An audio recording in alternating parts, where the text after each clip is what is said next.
In late July, Lieutenant Governor Dan Patrick asked if he could use our fact check of the specious book Forget the Alamo on his website. We agreed. The more Texans who had the opportunity to read our rebuttal, the better. So his team put our piece on his website and then put it out on social media. The responses were exactly what you'd expect from a group of people who have no challenge to our facts. A bunch of academic condescension toward Cope and Obey Press, oodles of credentialism, and petty snark about where Dan Patrick was born and the name he chooses to go by. Typical, but not a single challenge to any of our facts. On August 14th, he tweeted out our article again with the caption, quote, "This is why we don't want critical race theory taught in schools. It breeds false narratives about our history, just like several woke writers did with their book about the Alamo." The responses this time were different. Dan Patrick struck a nerve and triggered a monolith of unhinged Twitter trolls, chanting from the talking points they'd received from the usual sources. In unison, CRT is 100% not taught in public schools. You're a gaslighting racist if you think that critical race theory is taught in public schools. You can only learn CRT in college, you idiot. One side, especially academics and talking heads, claim no, no, no, it's absolutely not being taught in K through 12. The other side says, yeah, it is. You're teaching young children the victim oppressor narrative. So, what is the truth? Is CRT really being taught to young Texans? Or is it something they can only be exposed to in college? Like so many facets of the times we live in, the answer is a matter of semantics. So let's get down to the nitty gritty. Beginning in the 1970s, critical race theory began to grow out of critical legal studies, a movement that argues that law is neither objective or apolitical. Critical race theorists took it a step further by suggesting race and racial inequality were carried forward via the law.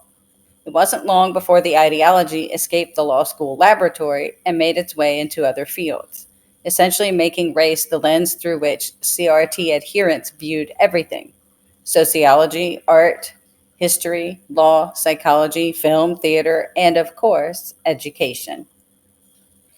A recent American Bar Association Civil Rights Magazine article describes CRT in part this way, quote, "It critiques how the social construction of race and institutionalized racism perpetuate a racial caste system that relegates people of color to the bottom tiers.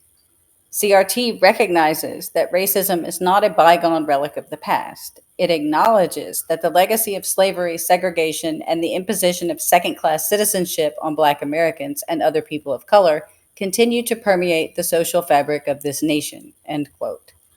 In other words, CRT recognizes that racism was there at the founding and is in our DNA today. You've heard the jargon: white fragility, systemic racism, implicit bias, anti-racism, equity, race essentialism. All those concepts arise from critical race theorists. So, are we teaching K through 12 students to analyze the legal system and suss out secret racism in legal statutes? No. Are we teaching K through 12 students to view themselves and the world around them through the lens of race? In some districts in Texas, you bet we are. It is patently false to say CRT is not being taught in K through 12.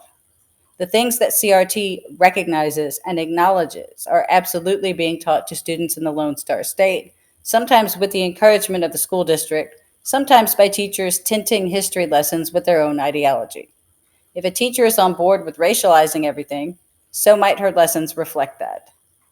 Some teachers picked up their race goggles while they were in college, but for those who didn't, a group of UT professors are standing by to equip them.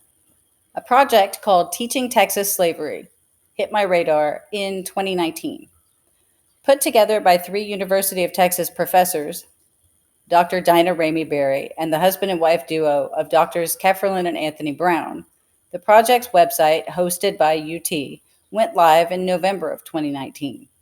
The project was funded by a grant from Humanities Texas. On the site's landing page, the welcome message begins, quote, "The Teaching Texas Slavery Project seeks to help teachers rethink the teaching of slavery and race within the context of K through 12 Texas history curriculum." In a February 2021 PBS interview, project lead Dr. Berry described the project as follows. Teaching Texas Slavery is a digital humanities project that I've been working on with a team of scholars for a number of years. And this project is a way to teach young children about the contributions of African Americans, to look at them in their eyes, to understand the humanity of the enslaved and their contributions to the state of Texas. As a student of slavery in the Americas myself, I was intrigued.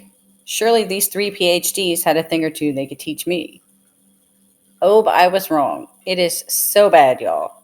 The historical narrative section of the site is semi-intelligible in parts. Sure, maybe it was written by a grad student, but someone had to proofread it. It doesn't tell the story of slavery in Texas. It doesn't discuss the contributions of African Americans to Texas. The primary source documents are scanty at best. I'm being generous. Some can't be zoomed in on to even be read. Humanities Texas really should ask for their money back. The next tab on the site, though, is where the answer to our question truly lies. Under Concept, we strike gold. Slavery isn't mentioned once on this page. Instead, we find the following: social construction of race, racialized social systems, institutional racism, interpersonal racism, racial subjectivity. Some of these are tenets of critical race theory. But the next section is entirely critical race theory. It's titled Critical Race Theory. Whiteness, inequity, the whole 9 yards. Yep, there you go. There's our answer. The next tab, Framework, gives teachers a blurry roadmap for how to work these concepts into teaching for our standardized tests.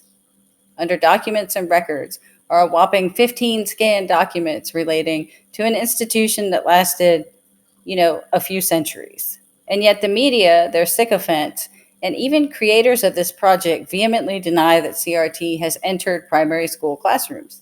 In a Mashable article published July 3rd, 2021, Dr. Kefferlin Brown, one of the co-creators of Teaching Texas Slavery, said, quote, "I do not believe, nor do I have any evidence of any content standards, curriculum standards, that lay out the need for teachers to teach critical race theory." She further said some teachers may understand CRT already and, quote, "may use that as an explanatory framework to help them make sense of what's there, but they're not teaching critical race theory as a theoretical framework," end quote. So like I said, it's semantics. Not teaching the theoretical framework doesn't mean teachers aren't passing on to students the conclusions drawn by critical race theory. It isn't that Dr. Brown believes that CRT hasn't entered our schools. She knows better. But she does need you to believe it for now, or at very least to not oppose it. In fact, if you'd like to sign the elementary and middle school teachers in your district up for an all-day workshop on this stuff with Dr. Brown or Dr. Berry, there's a tab for that on the Teaching Texas Slavery site. They've already presented workshops to teachers in Austin, Manor, and Round Rock ISDs, as well as one private school in the Austin area. There's probably more by now. So the next time someone gets in your face and says, CRT is not taught in K through 12, just smirk and let them know you don't play word games. They know you're concerned with the ideology, not the particular label. If pressed, they'll probably say, oh, you just don't want the real history of racism being taught. Remember, content and curriculum standards only define for teachers what subject matter must be covered for state testing. They do not define the manner in which it is taught. Recent Texas legislation bans this radical racialization of our classrooms, but we can't legislate ideas out of existence. Where there's a will, there's a way, and this is a very willful bunch. So talk to your kids' teachers. If you're a grandparent, talk to your kids about talking to your grandkids' teachers. If you don't, you'll more than likely never know what's going on in those classrooms. And if you're in Central Texas, know that critical race theory, in name and in practice, is already right there with you. Until next time, God in Texas, y'all.